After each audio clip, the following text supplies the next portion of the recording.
Because I saw live sex happen that night, and that's the first time I saw that happen ever in my life.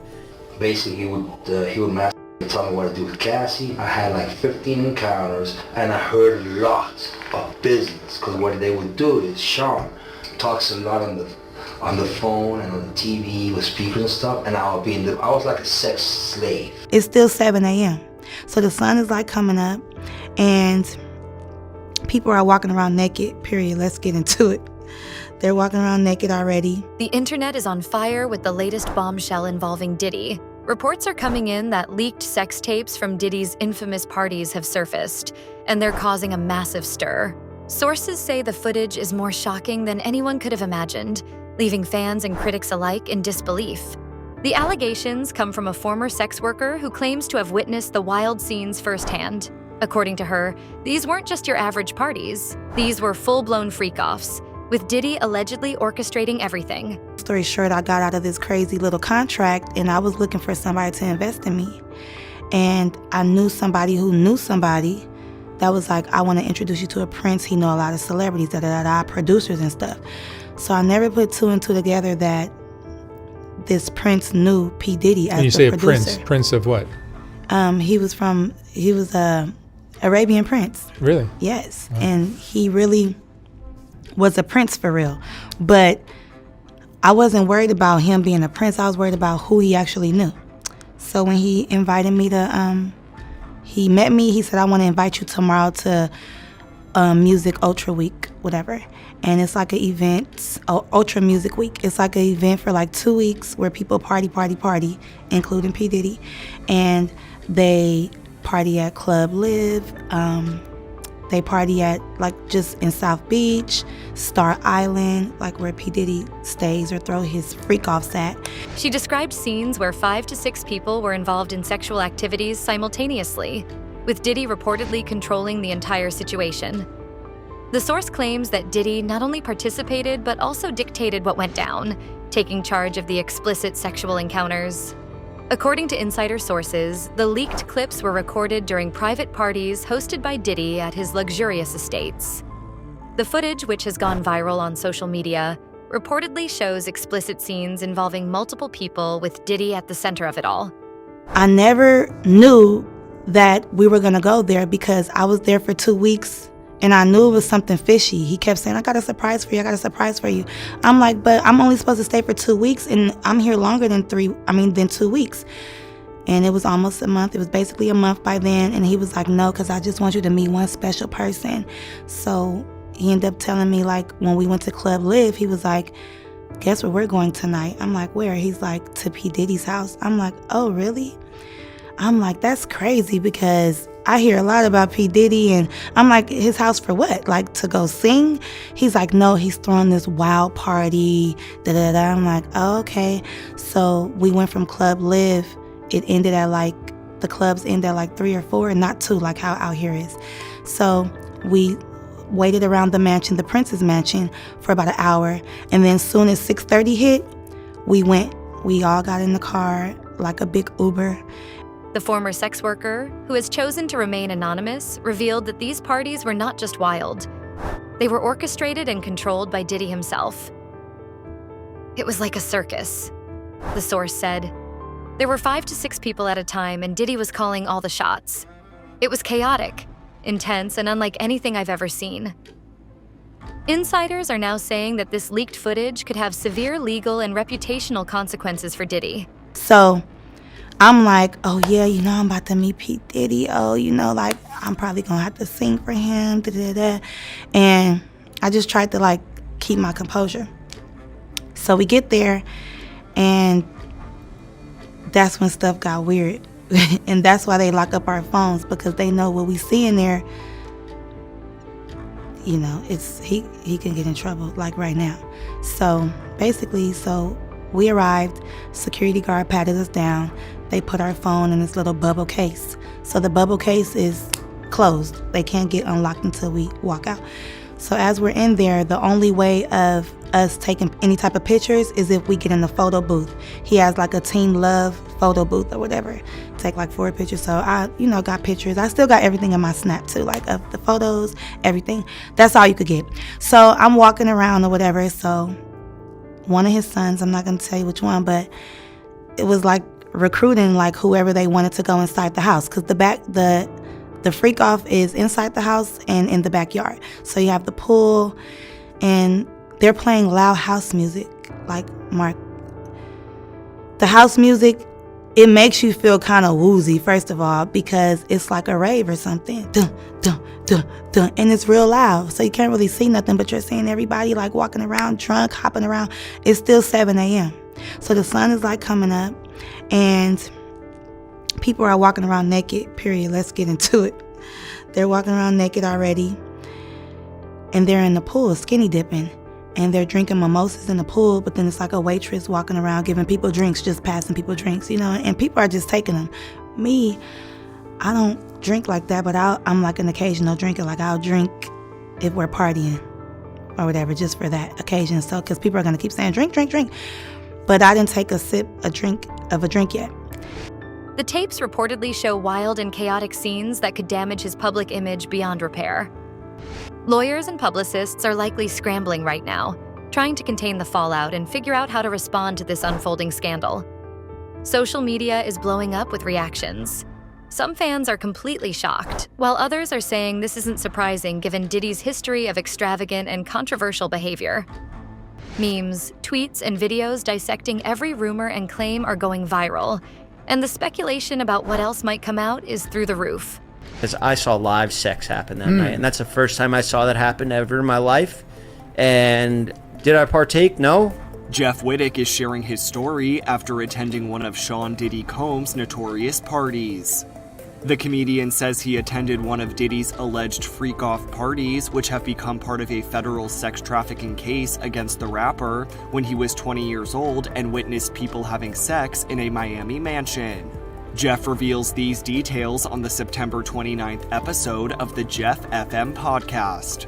I had a realization that I had been to a Diddy party.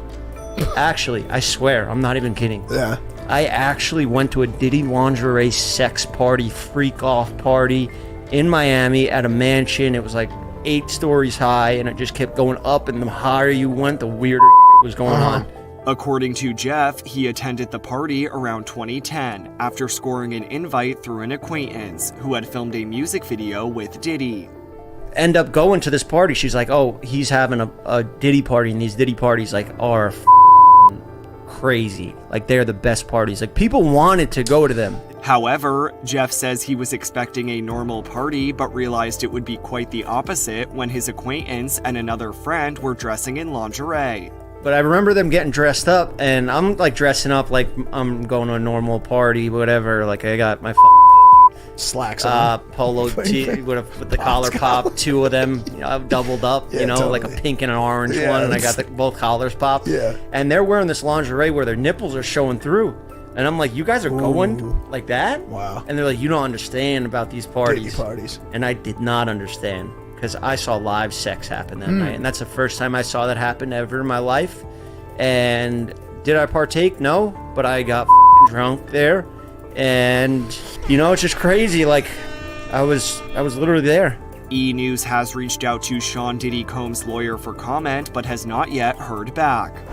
People are dissecting every frame of the leaked footage, looking for hidden details and clues about who else might have been involved in these wild sex parties.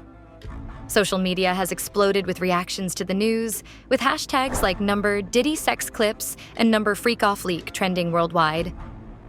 Fans of the music mogul are expressing shock and disbelief, while critics are calling the footage a smoking gun that could finally bring Diddy's alleged misconduct to light. The revelations have reignited debates about Diddy's lifestyle and the culture of excess in the entertainment industry. Memes, tweets, and videos are flooding the internet as people dissect every detail of the leaked clips and speculate about what it means for Diddy's future. And it doesn't stop there. Some celebrities who are rumored to attend Diddy's parties are staying suspiciously quiet, while others are subtly distancing themselves from him. I'm surprised that Diddy didn't get a bail But I don't think right now, based on what I know and based on what I see, I don't think, unless there's a real twist and turn to the plot, I don't think he's coming out of jail again. I don't think, like, I'm surprised he didn't get a bail, but once they kept him in jail, he ain't getting a bail. Well, right, because there's witness tampering. He called one of the witnesses like 55 times in a day. Since he's been in jail? 128 times. No, but before he went to jail, there was, because what had happened was, Dawn Richard, who used to be part of Danity Kane, filed a lawsuit. Right. And in the lawsuit, she mentioned her group mate, Kalina Harper, a bunch of, like 33 times.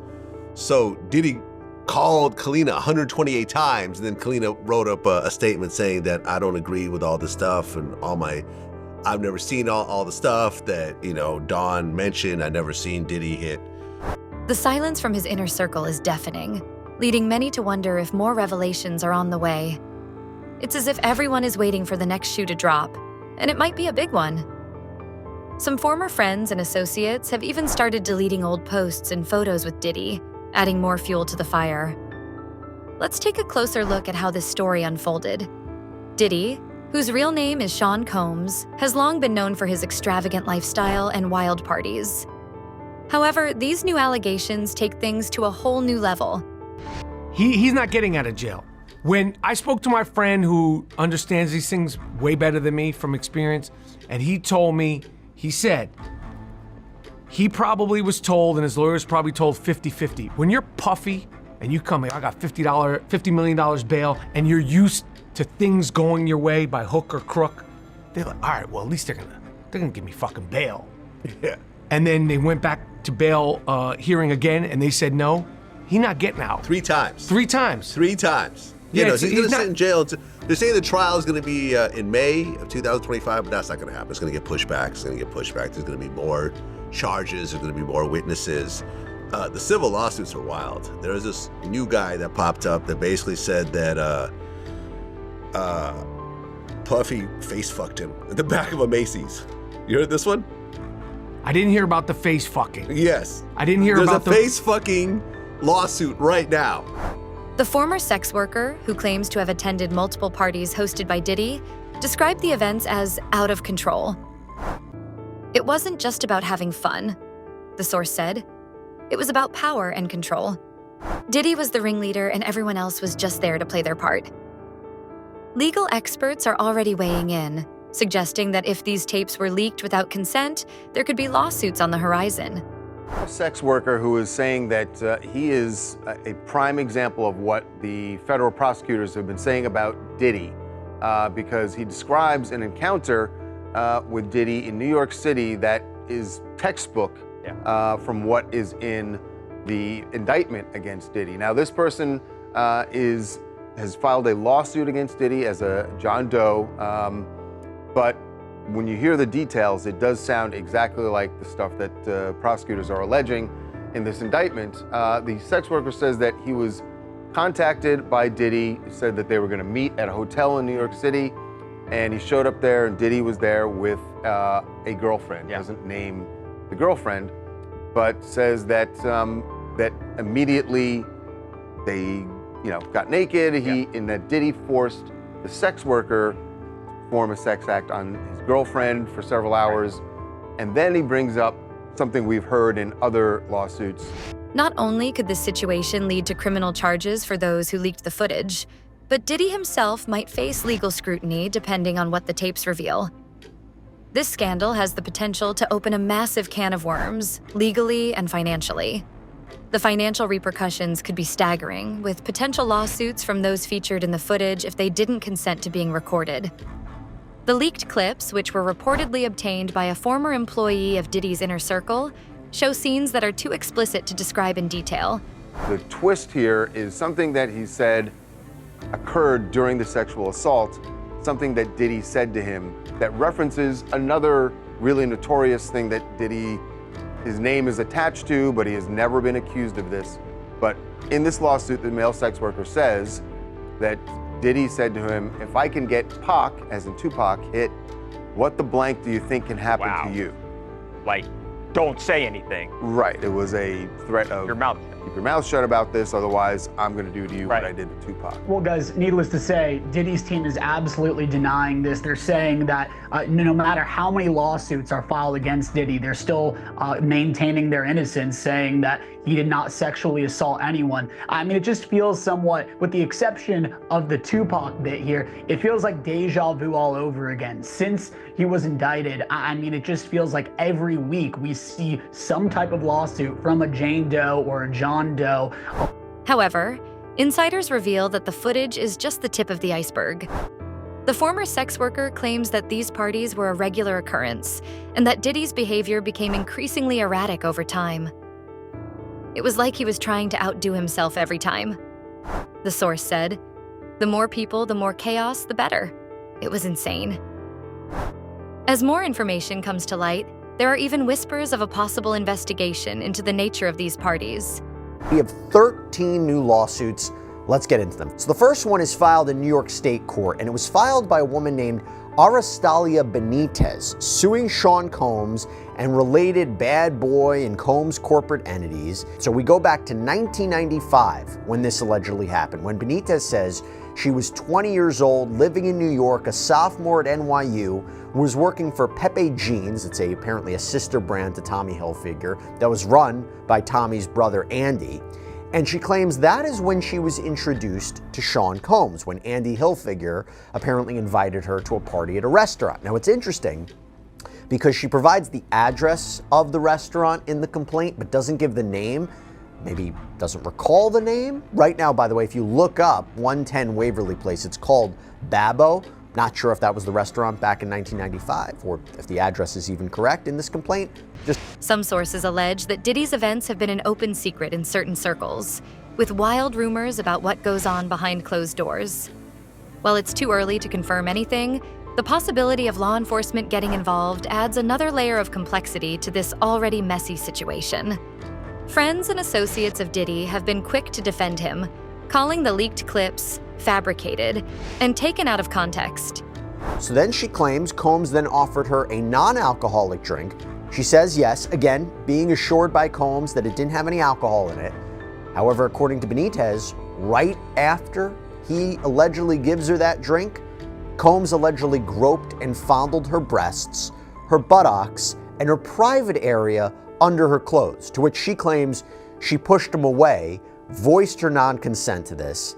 Yet, she believes her drink was laced with drugs, including GHB.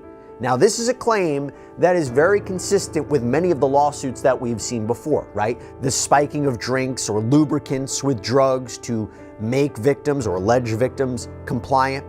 And she claims that she ended up passing out. And when she wakes up in a cab hours later, doesn't know how she got there, said the fare was already paid for, her address was provided to the driver, so the allegation would be.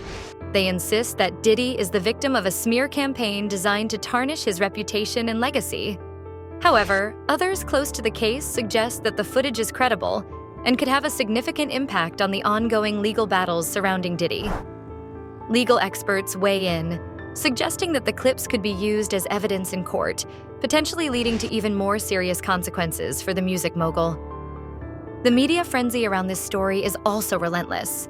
Putting that to the side, this is interesting. After this description of alleged events, she then references Sean Combs' indictment from September 2024.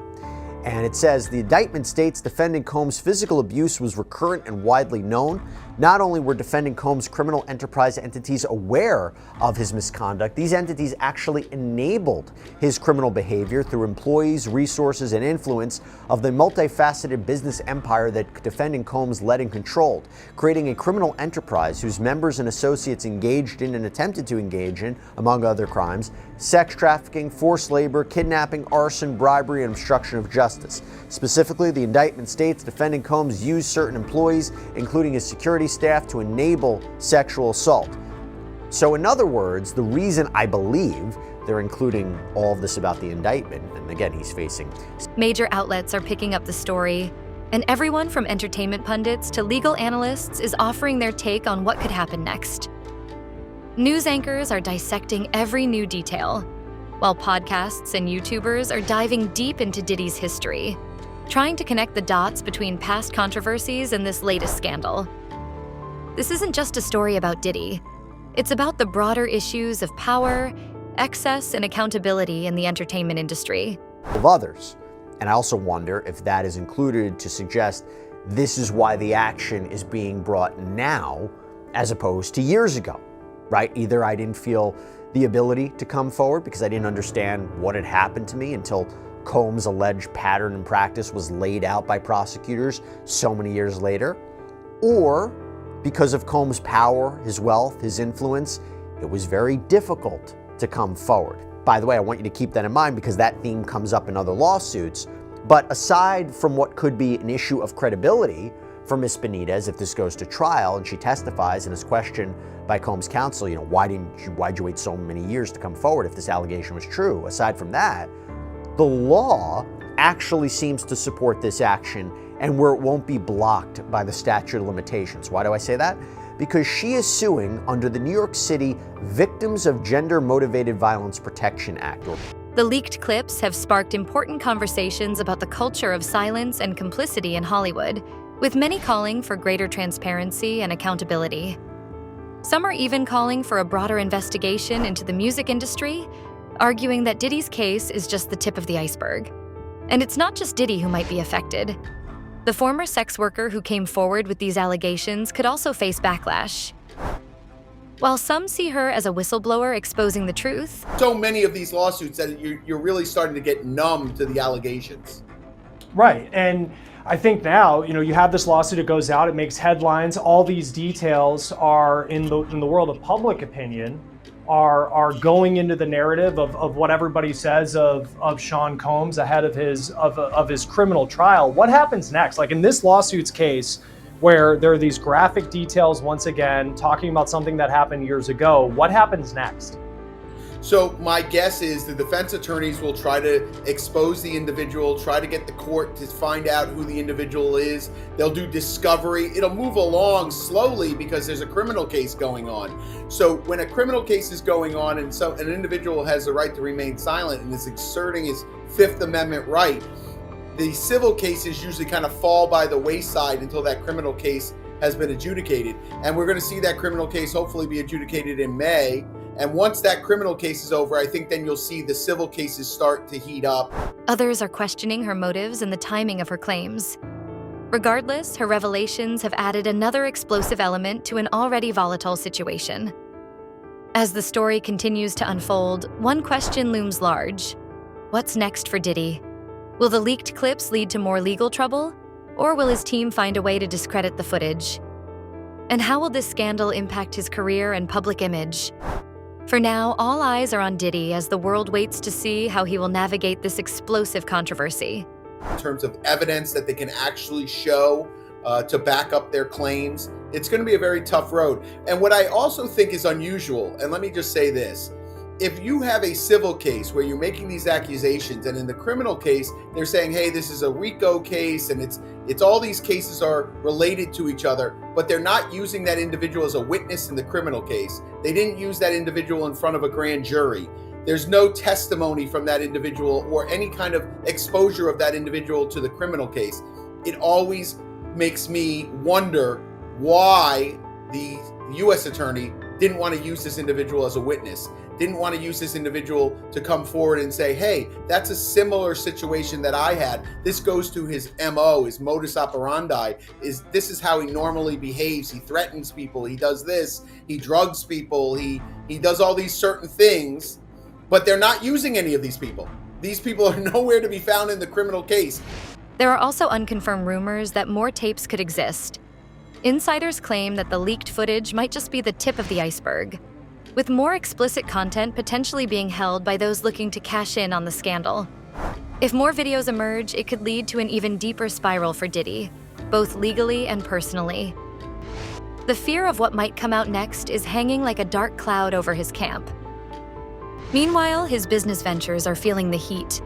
Some brands are reportedly reconsidering their partnerships with him. What is an attorney's typical expectation when they file a lawsuit like this if they don't really have anything else to present with it? So I always say, and I've told everyone this, famous and non-famous, that have come to me with incidences like this, and I say, you get that first letter that says, hey, my client's Jane Doe and this is what happened. You have two routes to go and there is no middle ground, and I've said this in many, many interviews. Mr. Miyagi would say, if you walk on the right side of the road, you're okay. The left side of the road, you're okay. In the middle, you get squashed like a grape. And in these lawsuits, that's the exact same thing. You either go to war and you are like 300, you are Leonidas and you are fighting, for your life, or you settle the case very early on. There is no middle ground here. So once the lawsuit is filed, in my opinion, I settle nothing. You go to town on these individuals. You find out if they're telling the truth. And there's talk of potential deals being put on hold. The financial ramifications of this scandal could stretch far beyond the immediate legal and public relations nightmare. If brands start pulling away, Diddy could face significant financial losses, adding another layer of pressure to an already tense situation. And let's not forget about his family. Those close to Diddy say that his loved ones are devastated by the scandal. The impact on his family life could be severe. One of the things they talked about right out off the jump was they seized tapes. And a lot of people thought, oh my God, there are celebrities on these tapes involving freak-offs. Right. Well, we have heard allegations about other celebrities connected to Diddy. But the people on Diddy's side say, we're getting things all mixed up here. And she blames the media. Right. She being Tenny Garagos, who is one of the attorneys representing Diddy in the federal indictment, in the criminal case against him. And she sat down with Harvey and Mark Garagos for their Two Angry Men podcast. Yes, Tenny is Mark's daughter, but this is the questioning. You got into her talking about what Diddy's defense was going to be. I got to tell you, before we asked a single question, with his children and close relatives being dragged into the controversy, public scrutiny has a way of affecting not just the individual at the center of the scandal, but everyone around them. And Diddy's family might find themselves under a harsh spotlight. So, what's next for Diddy? Can he survive this scandal? Or is this the beginning of the end for the hip-hop mogul? Will more tapes surface, and could this lead to even bigger revelations about what really went on behind closed doors? Have gotten nearly every fact wrong about what the prosecution's case is here. So I just want to take one issue with that. There's no minors, there's no celebrity sex tapes. The civil lawsuits here are not driving the allegations that we're defending against, but it is driving the vitriol against him in the media.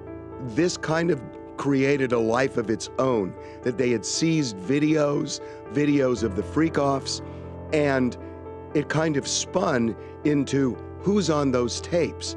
And Hollywood became unusually silent. I think there's one huge reason, and that's Tony Busby.